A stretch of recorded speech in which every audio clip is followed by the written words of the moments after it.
Hey, this is Joe Polish, and I've got a couple of friends of mine sitting here. Let me kind of give you some background, then you're going to hear both of them talk. We're inside a tent right now, and Susan started this business called Celebration of Fine Art in Scottsdale, Arizona. And this is my buddy Joe Woodford, who I actually went to high school with. He's one of the world's top ceramic artists, just does amazing stuff. So, give you some quick background. I came to this tent. It goes on for 10 weeks, once a year, right? From what date to what date? Is it always the same dates? Mid-January to the end of March. Okay. And so I came here because I started taking a ceramics class, and I met an artist named Jossie, who actually, I started talking to her, and I said, you know a guy named Joe Woodford? She's like, yeah, I'm in we're selling art in this Celebration of Fine Arts location. And so I came here the other day. I hadn't seen Joe in years, although over the years we've stayed in touch, kind of, because I've always had an interest in doing ceramics. It's one of the few things I ever did that made my brain escape. And so I came here, he introduced me to Susan, who owns this, and she invited me to come to one of their meetings where they actually help the artists with building and growing their business. And what you're about to see after I'm done babbling here and introducing both of them is me giving a talk to a group of many of the artists that are here. So prepare yourself, because you're actually going to see my presentation where I share with them my thoughts and ideas about marketing. What I wanted to do is let the people that are watching this and listening to this know a little bit about Celebration of Fine Art and who you are, and I'd like Joe Woodford to actually talk about what he does and how he does it, because it's awesome. So, Susan. Okay, well, Celebration of Fine Art is what we call the place where art lovers and artists connect, and this is our 25th year, and we bring together some of the most brilliant minds in art from across the country. They come from all over. They set up working studios right here on our 40,000 square foot tent, and they are here every day creating their works of art, so you can come in and watch what they do, ask them why they do it, get the story behind it, and hopefully walk away with a piece of art that you love.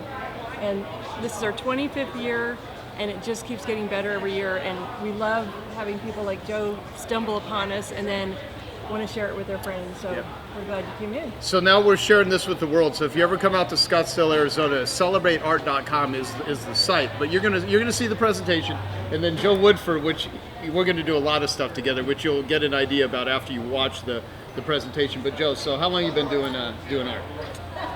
Started in 1983, Dobson High School. I took a pottery class as elective, and I just fell in love with it, and it became something that I could not do. I had to do it in order to have peace of my mind. So I just kept growing and doing it and working and growing, and it became the most important thing in my life. Yeah. And so we're about to watch the presentation, and it's because of you that this sort of thing happened, and I got recruited into this. You. Well, yeah, no, you made the introduction, but it all started here. At what point did you how many years did you have to go through being an artist till you realize this is my profession? This is literally what I'm going to do? I would say that it was about 15 years, 13 years. You go to college, you do that, but you never think you can make a living doing something like making pottery or making art. It just doesn't seem that feasible, but if you're passionate enough about it, and you put so much of your energy, life, and who you are into it, it just happens. So you don't go into it to make money. That happens as a byproduct of you loving what you do. Yeah, awesome. So you're about to hear my thoughts to a group of artists about marketing and positioning. And at the end of it, I'll give out the links so you can find both of these individuals and find out about Celebration of Fine Art. And I hope you find it valuable. So, any famous last words or first words from you guys, since we're going to go into? Well, I'm gonna add on to Joe. He's a brilliant artist, which he's honed his craft over the years, and he's learned about marketing. Because he creates a beautiful product, and we all know that you can have the most amazing anything, but if nobody knows about it, you're not going to be able to share your gift with the world. So what we do at the Celebration of Fine Art is help put that marketing piece in so that these talented people can bring their work to share with all the viewers. Right. Yeah, and it's awesome. And so enjoy, and hopefully we'll see you next year at the Celebration of Fine Art. Hello, everyone. Hi, Jossie. How are you? So this, as you heard, this is how this started. I'm throwing pots at Shemer, and Jossie starts telling me about this particular event. And then I start talking about Joe Woodford, and next thing you know, here I am, and I bought a pot from Joe, and I'll probably buy a couple of other pieces of things that I've seen here, and here I am. So happy to be here. Can everyone hear me okay? Yes. Okay, awesome. All right, you have a handout in front of you. I'm going to touch on a few things. It looks like this. If you do not have one, go ahead and raise your hand, and someone on my team will actually give you a copy. But it just goes through a few things that I'll cover with you. Because I don't have a lot of time here, I've had a marketing company since 1994. I'll give you a little bit of background on who I am and what I do and how it applies to you. I am not at all a skilled artist. So the confession is I'm not like an expert on selling art. However, I have built a multi-million-dollar business. I've sold tens of millions of dollars worth of how-to information to entrepreneurs, and I run the highest level discussion group in the world for marketers. So some of the top marketers on the planet are clients of mine, and an event that I did, I have a company called Genius Network. I had the highest level marketing event ever in history that I did in August of last year. All kinds of high level people, and so I do very high level events, and how that applies to you is I get to hear some of the latest cutting edge things on marketing, and I facilitate these great discussion groups. So how many of you consider yourself great salespeople? Show of hands. Okay, how many of you do not consider yourself great salespeople? Okay, how many of you would never raise your hand no matter what question you're ever asked? Okay. How many of you actually hate selling? You don't really like it. Here's the thing that after doing marketing for many, many years, it dawned on me about a year ago how to reframe how to think of selling and marketing, because everything that comes out of my mouth, anything that comes out of your mouth is either designed to attract or repel someone. And everything starts with selling. What is the world's oldest profession? Everyone's probably heard this before. What is it? Selling. Exactly, selling. Someone says prostitution, that's not true. You first had to sell it. Okay, so it's everything happens with selling, but selling is what you do when you're on the phone or face-to-face with somebody. Marketing is what you do to get someone on the phone or face-to-face with you properly positioned so that by the time that they are talking to you or meeting with you, they're pre-interested, pre-motivated, pre-qualified, and predisposed to do business with you. It could be for a nonprofit, it could be for a for-profit business, whatever. And so think of selling as influence and think of marketing as storytelling. If you're more influential, you're going to do better in business. If you tell a better story, then you're going to have more people give you money, and they're going to buy into what it is that you're doing, no matter what business that you're actually in. So many of you tell stories in your art. I mean, how many of you consider your art the way that you express and communicate? I mean, I would think of art as some sort of visual communication. What are you trying to communicate? But prior to coming here, I mean, I just met Susan. What day was that? Okay. Yeah, I mean, it was just a few days ago, and so since then I was like going, okay. So I talked to Stephen Creech yesterday. Do you know the artist Weiland? Is anyone familiar with the artist Weiland? Okay, Weiland's a good friend of mine, and I interviewed him. I actually did the very first interview with Weiland. He's been on, Larry King, but he's never actually been interviewed before about his business, and so I put a link to my interview with Weiland on here so you can watch the interview that I did with Weiland. It's joepolish.com/Weiland. You can watch my interview I did with him something like 6 or 7 years ago. And I was talking to Steve yesterday, who actually runs Weiland's business. And I said, what is your marketing strategy? And he said, he goes, what many artists do is they always are trying to surprise themselves, coming up with stuff that just is outlandish or is different than what they've done. And he said, what we do in Weiland's business is we actually try to surprise, just like Weiland is doing the Wailing Walls and he's doing all the murals and he's, and again, Weiland's art is not the typical art that I would put in my house. I mean, frankly, it's not my style of art, although he's incredibly talented. He does between 350 to 400 unique pieces every year.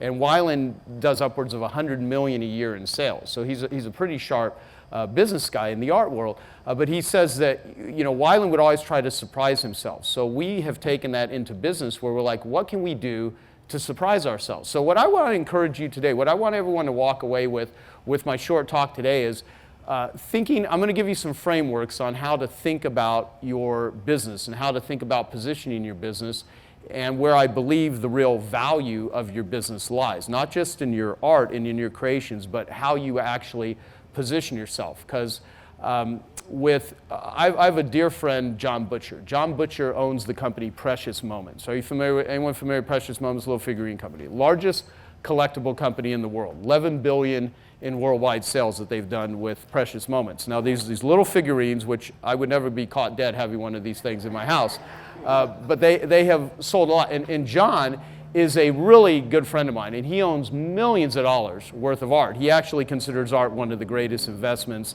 that he understands inside out. He's read every catalog of all of the auction houses, every single catalog cover to cover for the last 23 years. And what I've learned from him about art is that in that world, people don't buy art, they buy artists. And so a lot of people I don't think like that. I even was watching Damien Hirst documentaries. You know, some of you probably know Damien Hirst. Has anyone ever read the $12 million Stuffed Shark? Okay, quite fascinating, quite fascinating. And I think some people either hate him or you love him, or at least like, how in the hell did he do this?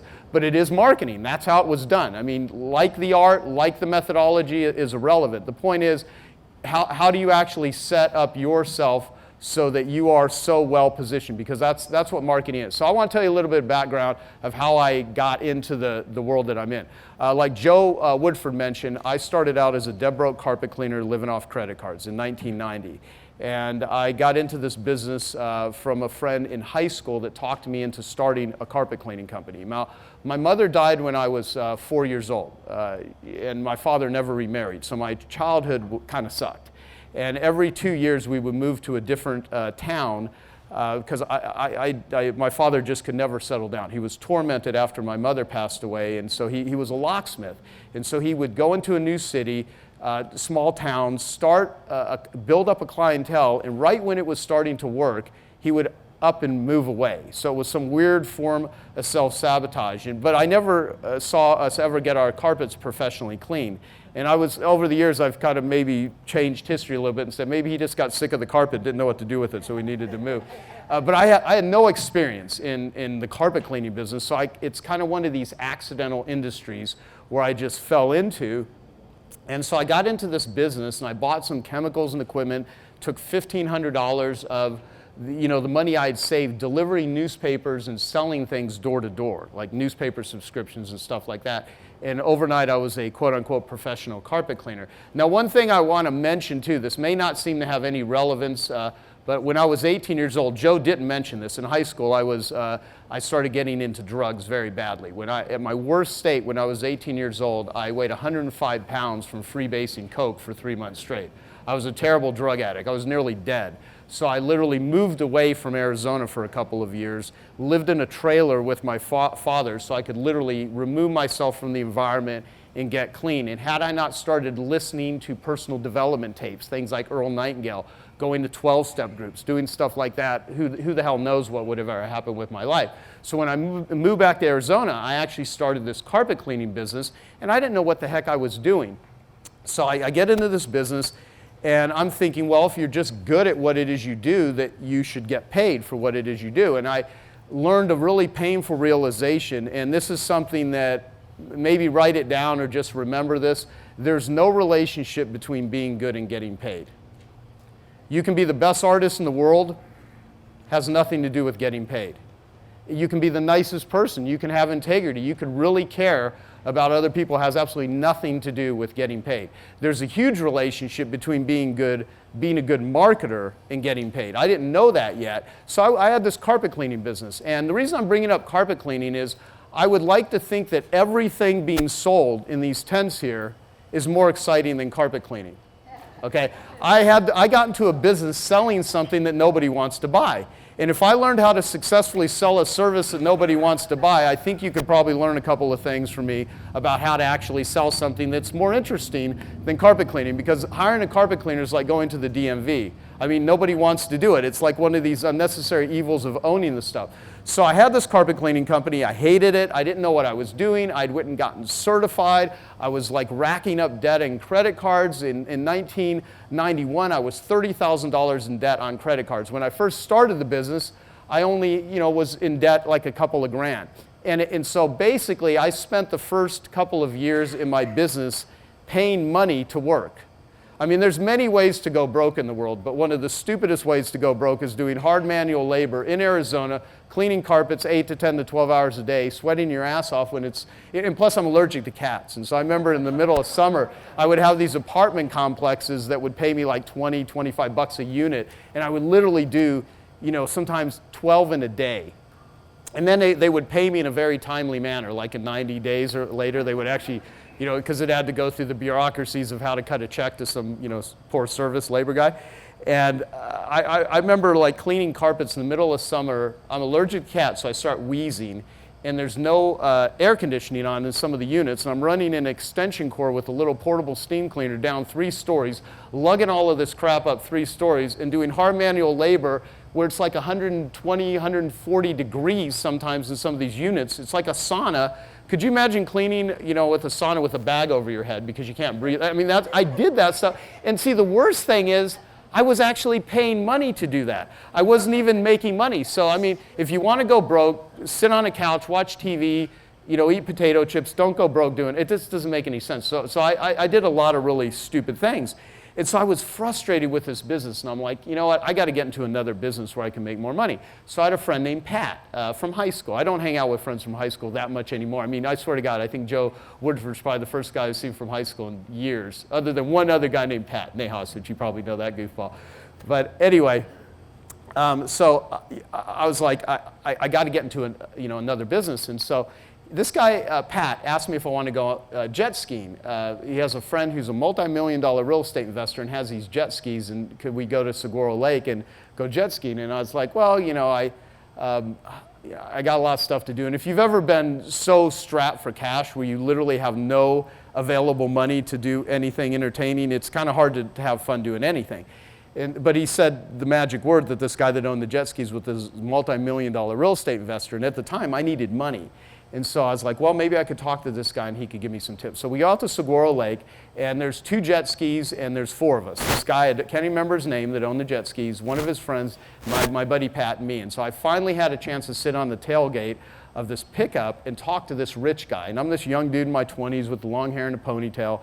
And I said, I hear you do really well in business. I own a carpet cleaning company. It's kind of a hard business. And I'm looking for another industry that I can go into where I can make better money. Do you have any recommendations? And so he said to me, he goes, well, is there anyone in your business making good money? And I said, yeah, there's a couple of companies in the Phoenix area here that do over $1 million a year in sales. And at the time, that was a lot of money to me. And he said, I said, yeah, there's a couple of companies making over $1 million a year. He goes, if there's other people making money in your industry and you're not, there's nothing wrong with the business you're in, there's something wrong with you. And I said, no, you don't understand. I've gotten certified, I'm trained, I actually care about my customers. A lot of these companies do bait and switch advertising where they run low price coupons, they get into people's homes and they try to upsell them. I go, I don't do any of that, but it's just a real competitive business. And he said, look, young man, he goes, you're like most people. You think the grass is always greener on the other side. He goes, what's going to happen if you go into another business, you're going to spend another 6 months, another year, another 2 years learning the technical skills of another industry so you can go out and repeat the same bad business habits that have caused you to be a failure in this business. And I was like, oh, wow, thanks for the motivational talk. That's what I was looking.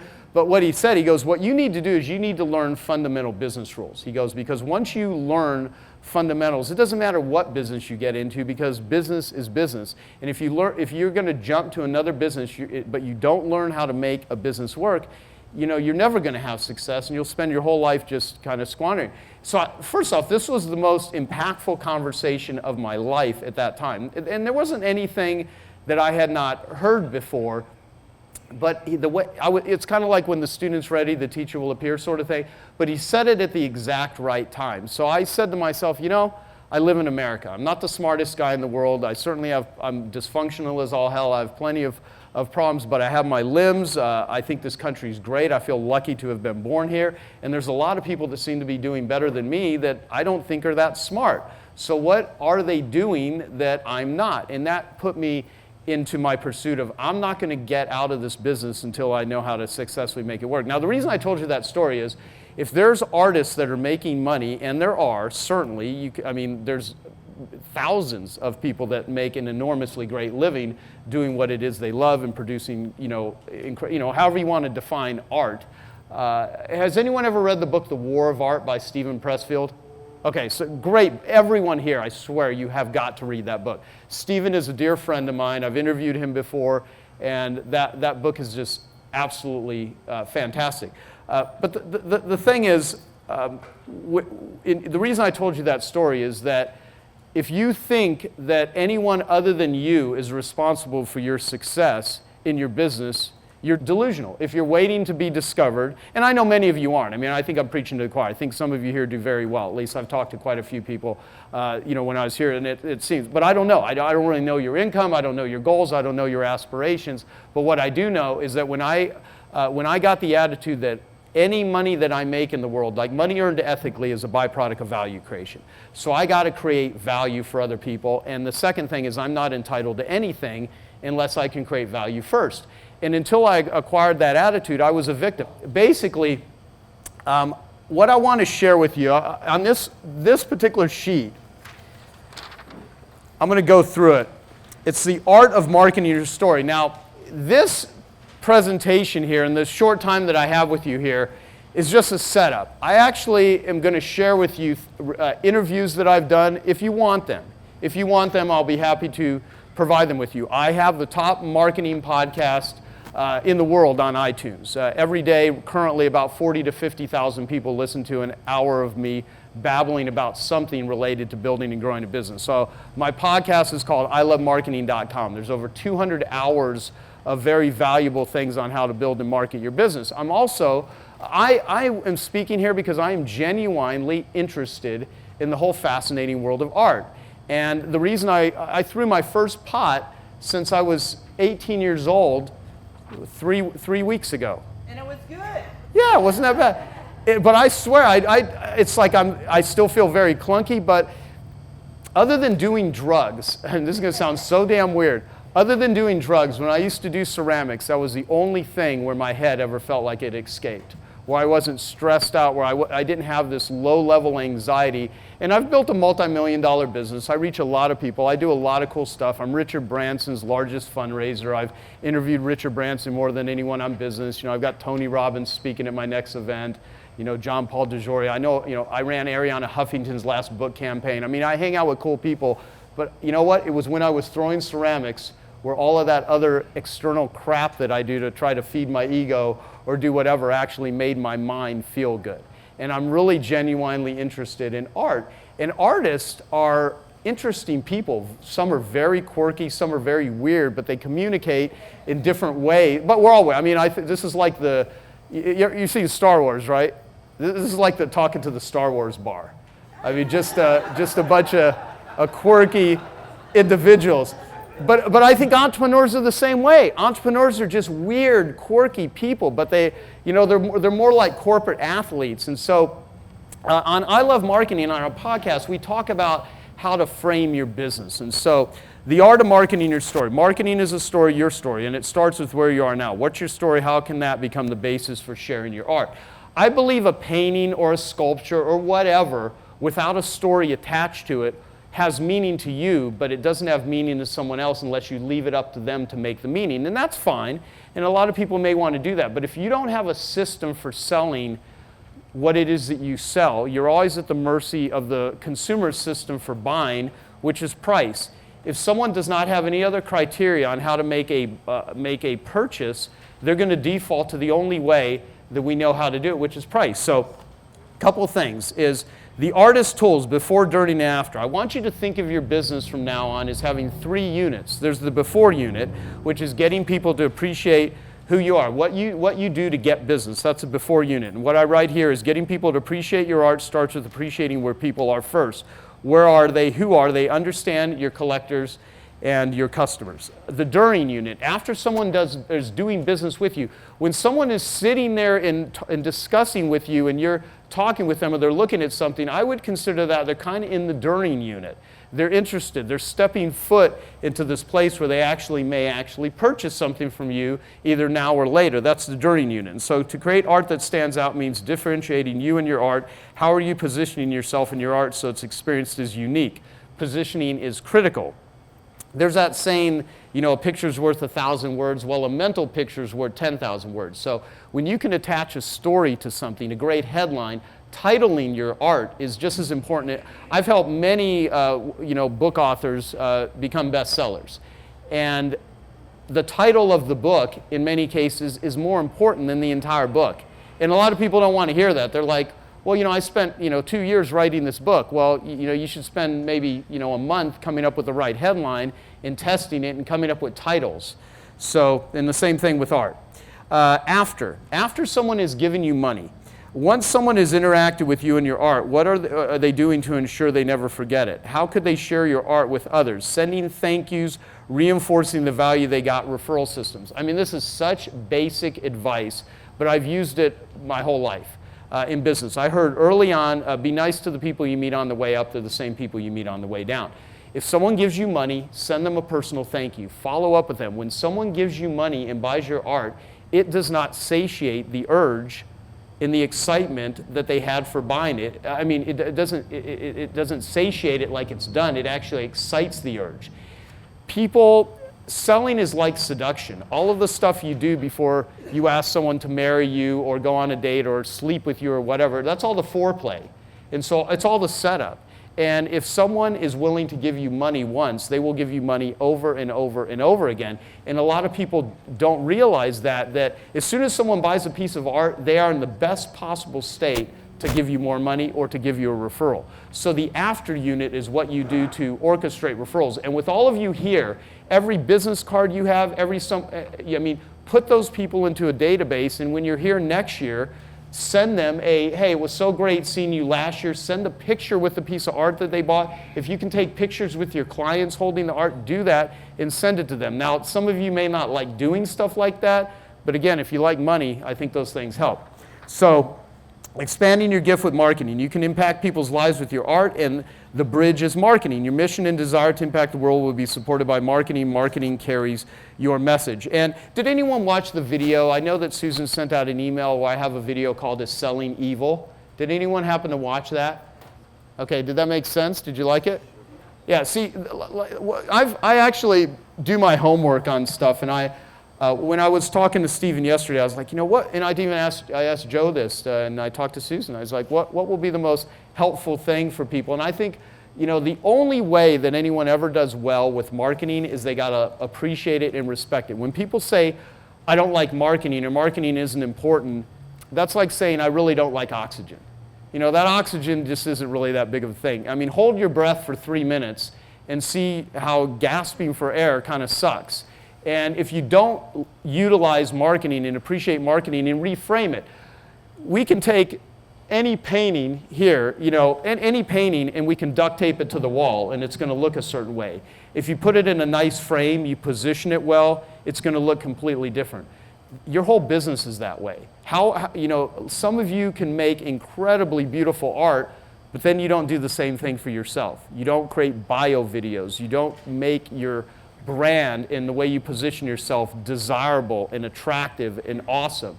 And so you cannot bore people into buying. You're not even going to create a desire that already doesn't pre-exist. And so what I would encourage you to do, and I'll do some Q&A if we have time for that, and if we don't, I will be happy to hang around, because more than anything, it's really hard to share 20 years worth of marketing experience in a short talk, but I have a couple hundred hours of amazing content with some of the world's greatest thinkers in business and entrepreneurship and in marketing that I will share with all of you for free. I'm not going to try to sell any of you guys anything. I'm happy to just provide this stuff, because I'm going to actually take Joe as a case study, and he's going to teach me how to be a better artist than I am, and he's going to actually show me how to throw.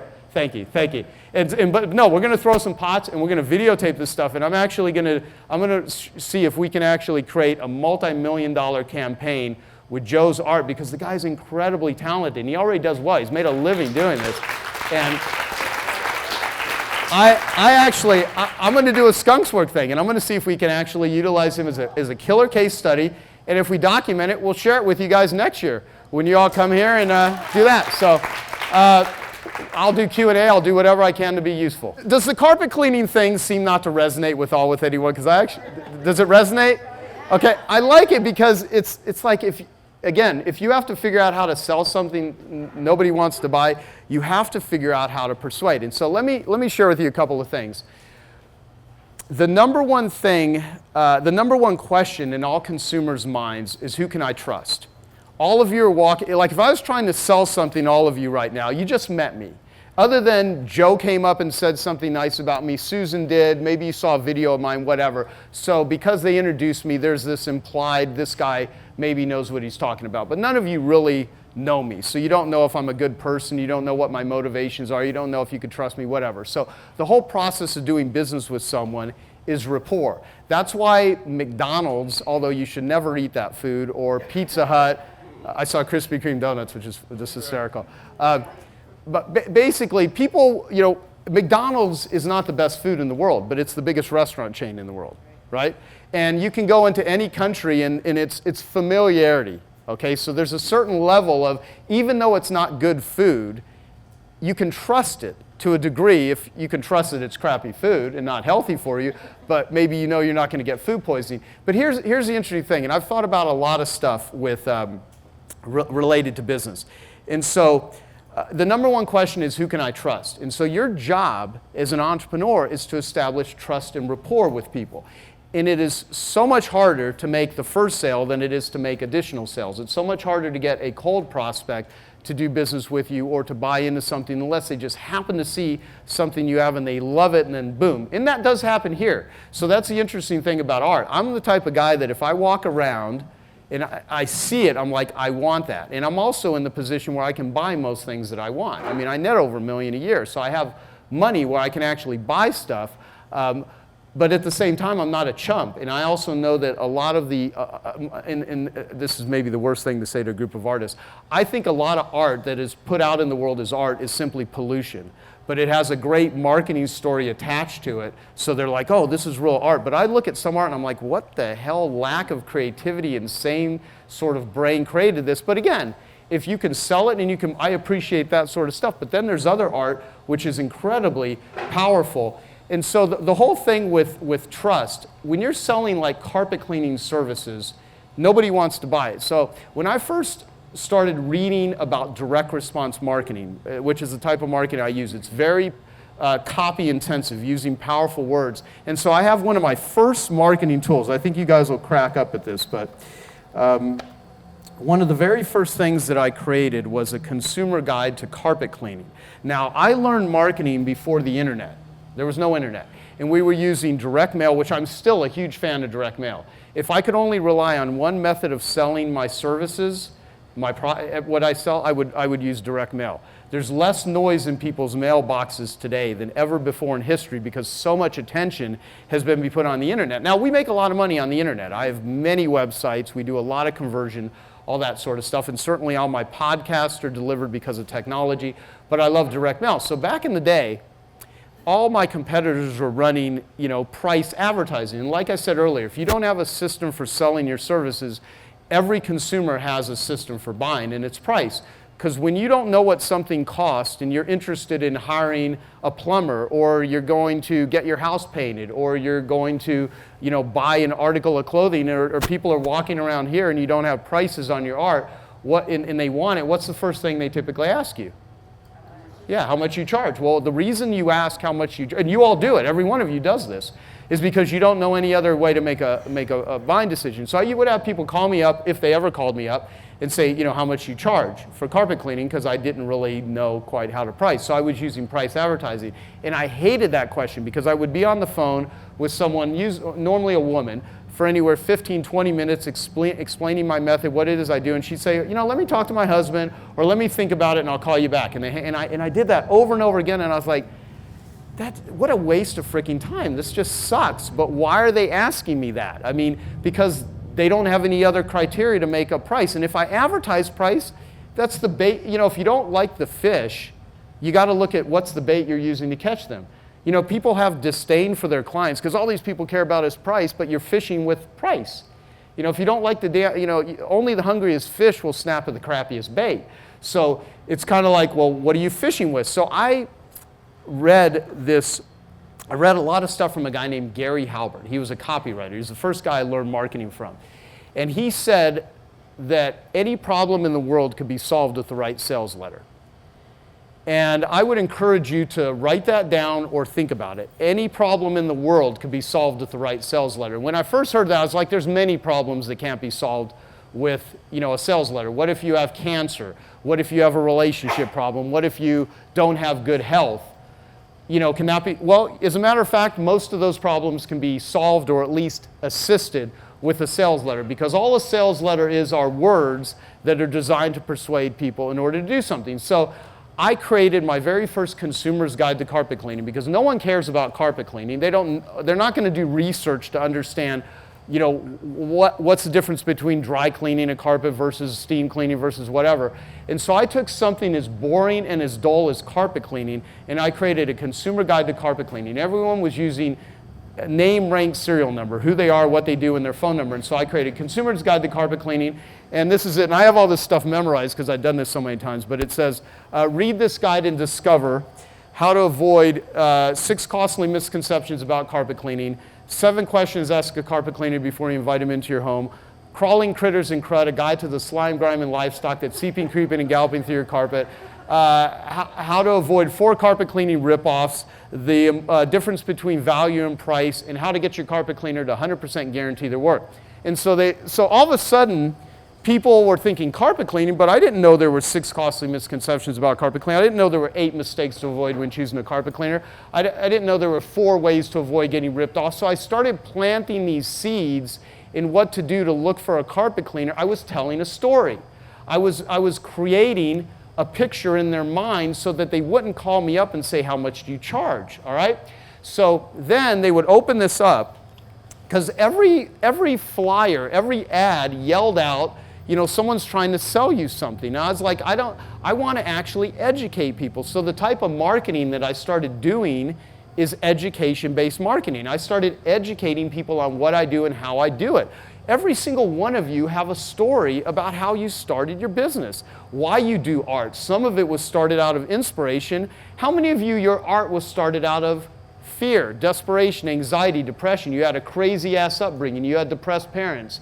You had bipolar people. You had addictions in yourself, that sort of stuff. And it became an outlet for you to actually take your brain and turn it in. Because every time Joe sits down at a potter's wheel, my guess, and I may be wrong, maybe he's very strategic, my guess is he makes it up and then he makes it real. How many of you sit in front of a canvas that are painters and then you make it up and you make it real? That's what you do as an entrepreneur. You make it up and make it real. Every day we're getting up and we're bumbling our way through life as best we can. Now the more strategic you are with bumbling around, great, but so here I had this thing where it's like, okay, how do I educate people on carpet cleaning? So choosing a carpet cleaner is easy. Why? Because you're bombarded with misleading advertising, confusing claims, and simply bad information, from super low prices and high pressure sales to unqualified technicians and near worthless methods. How do you ever find a qualified, competent, professional carpet cleaner? You start by reading this consumer guide. In this fact-filled booklet, you'll discover how to avoid 4 carpet cleaning ripoffs, 8 mistakes to avoid, blah, blah, blah.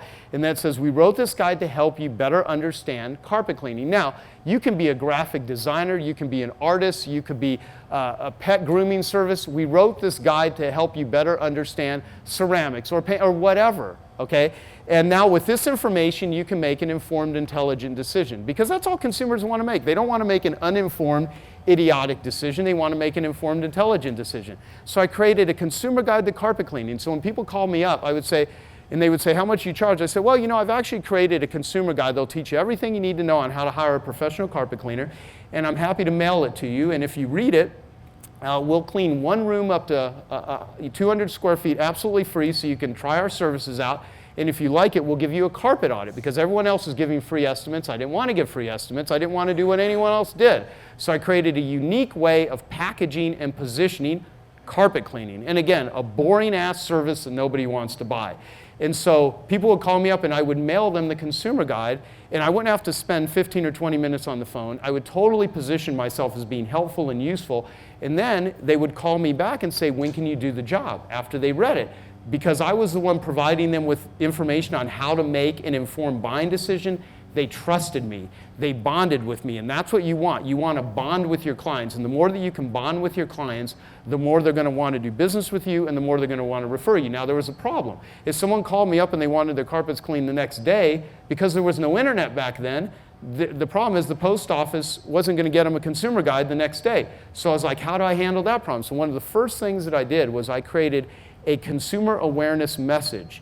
And I had a 24-hour free recorded message. And so I started giving out a number to people. I said, well, I've set up a 24-hour free recorded message. It'll teach everything you need to know on how to choose a carpet cleaner. And it was a 10-minute recording that people would call up and it would say, hello, thank you for calling this consumer awareness message. If all you're looking for is a cheap brush the dirt off cleaning, we respectfully ask that you call another carpet cleaner. However, if you're looking for the best service, let me teach you what you need to know about how to hire a professional cleaner. And then I would proceed to teach them how to make a buying decision, even if they didn't hire me.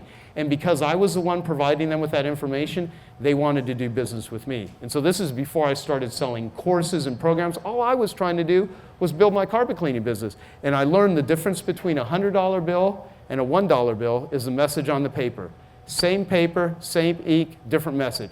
Difference between a $5,000 painting and a $100,000 painting isn't just the message on or the paint or the picture, it's the positioning before it even happens.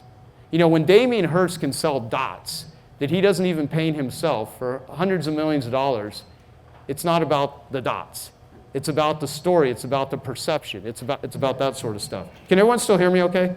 I don't know if the mic's going to. So I created this consumer guide to carpet cleaning, and I no longer ran ads that said, call me and then ask me how much you charge. I would always drive people to call and get information. And so if you're going to have a website, have a consumer awareness video. Tell your story. All I did was tell the story on how to buy, and people would call me up and say, when can you do the job? It sifted, sorted, and screened price shoppers. Because of my marketing, marketing is selling in advance. Like I said earlier, selling is what you do when you're on the phone or face-to-face with somebody. Marketing is what you do to get someone on the phone or face-to-face with you, properly positioned so that by the time they talk to you, they're pre-interested, pre-motivated, pre-qualified, and predisposed to give you money. And so I started running ads in Yellow Pages, and they said, warning, don't call any carpet cleaner till you listen to this free recorded message. In the late 90s, every major phone book in the United States had one or multiple versions of my free recorded message ads running in chiropractic, real estate, heating and air conditioning, auto sales, pest control, florists, jewelers, you name it, because I license my stuff to multiple people. And we can loosely track over $2 billion worth of sales that have come directly off of my ads and promotions for my clients. And it's using robotic automated marketing. So the thing is, I don't think anyone's ever brought that type of marketing to the art world. And so my little lab rat test here is I also want to talk with Susan, and I want to create a consumer awareness sort of message for this art show so that by the time this happens next year, you got a whole bunch of people that have already done business with you, already know about this. But I actually want to take my marketing and actually work with Susan to try to come, because well, first off, I know I can pull a lot of this stuff off, but I also know there's a lot of stuff we don't know yet. And that's what you have to be willing. In the real world, it's called failure. In the marketing world, it's called testing. So you have to be willing to test a lot of stuff, but I'm willing to try that stuff. And the reason I want to throw all these ideas out to you, and one of the reasons Susan, because I talked with her about this, Susan really, obviously doing these meetings shows a real care. I mean, and plus, because the way you all like make money with each other, you're all incentivized. The more everyone here makes, the more everyone makes. It's sort of like a win-win situation. So part of this is instead of someone trying to increase their slice of the pie, you're just increasing the whole pie. And so part of it is I'd like to take the group of all of you and just help you increase the slice of the pie. I mean, my money is made in my Genius Network group, okay? So this is sort of going to be like a skunk works project for me. But I actually want to become a better artist. And I actually really want to figure out, because some of the stuff in the art world makes no sense to me, but it works. And so I want to figure out what is it that works and what is it that does not work, and then figure out how to apply that stuff. And so, yes? So we spend a lot of time thinking about blogs and the internet. It sounds like direct marketing, something in somebody's mailbox, is just as legit in 2015 as it ever been. Yeah. Good idea. Right? Yeah, well, here, I will even say this, like, there's 3 things you need in order to sell something. You need a product or service, so think of your art here as your product or your service, okay? If someone's gonna commission you to do something, you're gonna go set something up in their home, like a sculpture, whatever, it's not just art, but it's actually logistically involved. So, you know, everyone has a product or service. You have a sales pitch, which is your marketing message or what you say about it, what you call it, and then a delivery system. And so what most people do is they focus on what it is that they sell and how do we tell people about it. Do we have a blog? Do we use Twitter? Do we use Facebook? Do we use search engine? Do we use direct mail? Do we use TV? Do we use radio? Do we use referrals? Do we use billboards? There are a bazillion people in the world that are happy to take your money to deliver advertising or information about it. But if you have a lousy pitch, then you could have a great product or service, but so part of it is you have to have all 3 of those sort of things together. So to go back to direct mail, I love direct mail because for one, it's totally under the radar. Secondly, like I said earlier, there's less noise in people's mailboxes today. I mean, how many of you got more mail 15 years ago than you do today? Like a ton. Like hardly anyone does good direct mail anymore. And I mean, we make a fortune with direct mail because we have no competitors there. Like if you're a single guy and you're gonna go to a club, like let's say like no positioning whatsoever. Okay, you know, like the thing I said earlier, if you're a guy and you're single, and how many single women do we have in the room that's willing to admit it? Okay, can I use you as an example? Okay, now if Jossie's like I'm someone that, and I like tap on her shoulder and say, Jossie, I'd like to sleep with you. And she's never met me before. Like, first off, it's gonna creep her the hell out. She should probably call the cops. I'm probably gonna get slapped. You know, and now unless it's some famous person or someone that Jossie really already knows about, the chances of that being a good approach are pretty much slim to none. But that's how a lot of people actually do the marketing. There's like they go into an environment where it's super, like tons of people, but in direct mail, like you're like the only one there. You're the only one there in the club, right? And so the chances are much better, and it gives you an opportunity. But here's the thing, though. I'm not even, see, how many of you actually have sold things to people while you've been here? How many of you have sold at least, say, 10 pieces of art while you've been here? Okay, so those 10 people, if you send them a letter saying thank you, or you send them a picture and you drive them to your blog, or you drive them to your podcast, or you drive them to whatever you have online, then you can develop and nurture that relationship with people. So part of my thing is you want to build a database, and you want to go to people that can even endorse you. See, what Susan is doing for all of you here is she's taking all kinds of different artists and she does all of the marketing for you to bring them to this location. But your job here is, and the reason of course she wants a guy like me to come up and babble about my marketing stuff to you, is to actually reframe how you think about your capabilities as selling. Because anything that you learn is really built around capabilities. If you want to make $1 million a year, you're not going to make $1 million a year with $50,000 a year capabilities. You got to have $1 million a year capabilities. So whenever I read a book or I listen to an audio, and believe me, I invest a lot of time. I've read over 1,000 books. I've got a few of my team members here. I've got my assistant Eunice back there. I've got Rochelle. Rochelle's been with me for like 8 years. Eunice has been with me for 10 years. I would encourage you to hire someone. How many of you have employees? Okay. How many of you have no employees whatsoever? Okay, I think this is the artist's curse too. But again, some of you, that's just not your world, and you don't want to have employees, and you just operate better that way. So this is not like I think you need to do this sort of thing. It's just, treat this like a 12-step group. Take what you like and leave the rest, right? So what an employee is a behavior rental agreement. Okay, like I have my video guy, Rakeem, back here, who's amazing, and Chelsea, who's amazing. They're videotaping this thing. I'm renting their behavior right now. I pay them money to show up and take their capabilities of creating video, and they're going to videotape this. And so since I'm speaking in front of a group of people, I want to repurpose this stuff. I want to have it captured. If any of you want to watch this again, if you actually liked anything I had to say, we'll make this video available to you so you can watch it again, whatever. But the thing is, like when someone hires me, they're renting my behavior. When someone's hiring you to do art, they're renting your behavior. And in your highest and best use of your time, your skills are worth a lot of money. And how much you actually get paid has everything to do with mentally how much value you put on yourself. When you put a price tag on a piece of art, the real sales job that you need to do My core message here, the biggest sales job you need to do is not to all the people that are just going to look at your art or potentially could buy art from you. The number one sales job you have to do is what? Who do you have to sell?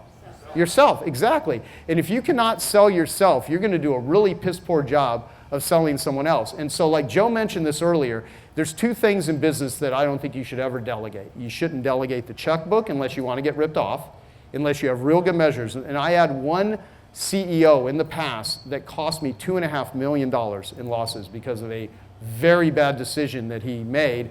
And if you let someone else, if you don't count the cookies in the cookie jar, some people may take the cookies, okay? So don't delegate the checkbook and don't delegate the marketing. Some people are waiting to be discovered. Well, I'm so good, let me have someone else and come and do the marketing. And honestly, it happens every once in a while. You see the Justin Biebers of the world that get a great agent, and like him or not, Justin Bieber worked his ass off in the very beginning. Some people do get discovered, but talentless people rarely get discovered and get lucky, okay? But it's so rare that people get discovered that I wouldn't rely on it as a strategy. So you have to get yourself discovered. You have to really position yourself. You really have to set it up. So do a sales job on yourself. And this will not happen overnight, but what I would encourage you to do is the number one reason people don't do well with marketing, and I have worked with tens of thousands of people in the world of marketing. The people that don't do well are the ones that don't have a marketing mindset. They don't appreciate it, they don't respect it, and they have some historical experience with selling and marketing, like the used car salesman that didn't care about them, but we used high pressure techniques that tried to sell them. See, people love to be sold, they hate to be pressured. When you are selling art here to people and they really fall in love with your work and they're giving you money, it's not even occurring in their mind that you're selling them. When you see someone totally interested in something, ask them, what do you like about it? How does that make you feel? People make decisions based on emotion. And of course you all know that. You're artists. I mean, you already know that. Well, I'll tell you one thing that I taught this is so weird. I don't even know why this stuff, see, I'm so ADD that this crap just comes into my head. I was in a bar many, many years ago with a friend of mine. She wasn't my girlfriend though. She was female, but she wasn't a girlfriend.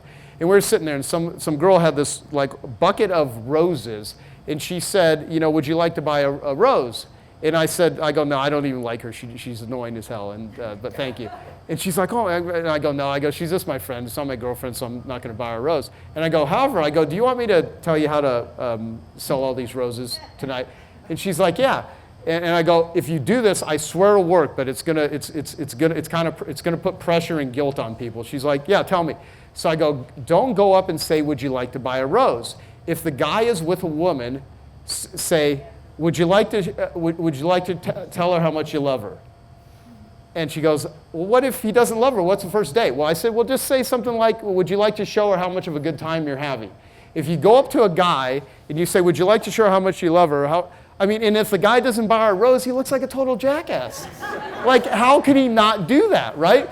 So I just say this to her very, just kind of not even really professional. I just said it to you now. It wasn't very articulate. I just kind of said that. But the girl grasped that, I just got to ask a question that links the buying of a rose to how he's feeling with his date or his wife.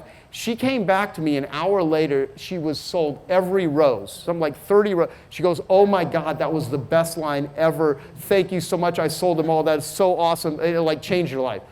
I then proceeded to share that with about 5 other rose girls over the next whatever period of time. No one's ever come back and done it. She was the only one that followed my advice.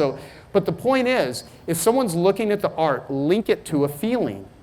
Link it to if I'm sitting there looking at something that I really like and it has my eye, and I have the money to buy most things, within reason.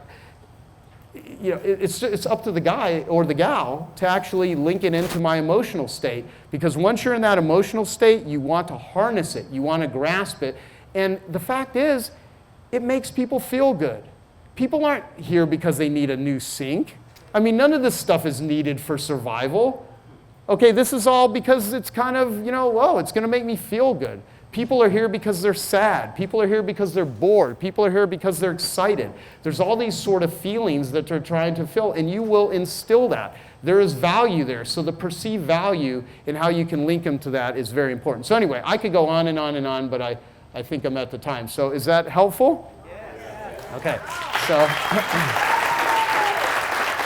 Thank you. Thank you. Thank you.